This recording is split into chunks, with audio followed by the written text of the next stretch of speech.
काही अंतरावर वाकुक्षी नावाच्या छोट्याशा गावात धनगराच्या कुटुंबात आपला पती आणि छोट्याशा बाळासोबत हिरा राहायचे.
गोठ्यातून जनावरांचं दूध काढलं आणि आपल्या तांढ्या बाळाला खेळवून पुन्हा त्याला घरी सोडून ती रायगडावर निघाली.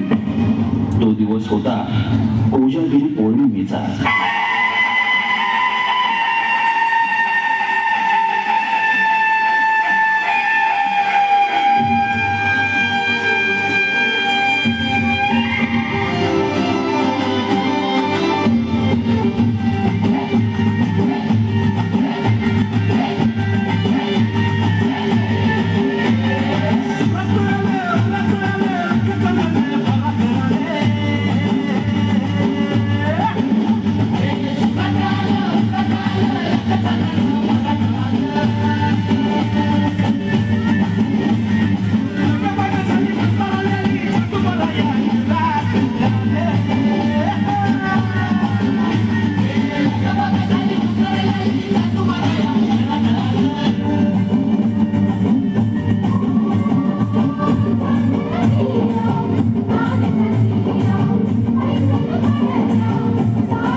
संध्याकाळ झाली आणि गडाचे दरवाजे बंद झाले.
उघडणं शक्य नसल्यानं तिचं म्हणणं कोणीच ऐकलं. आता हिराच्या डोळ्यासमोर येत होतं ते म्हणजे तिचं घरी एकटं असलेलं तान्हं. त्याच्या आठवणीनं व्याकुळ झालेल्या हिरानं किल्ल्याच्या कडावरून खाली उतरण्याचा निर्णय घेतला.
अतिशय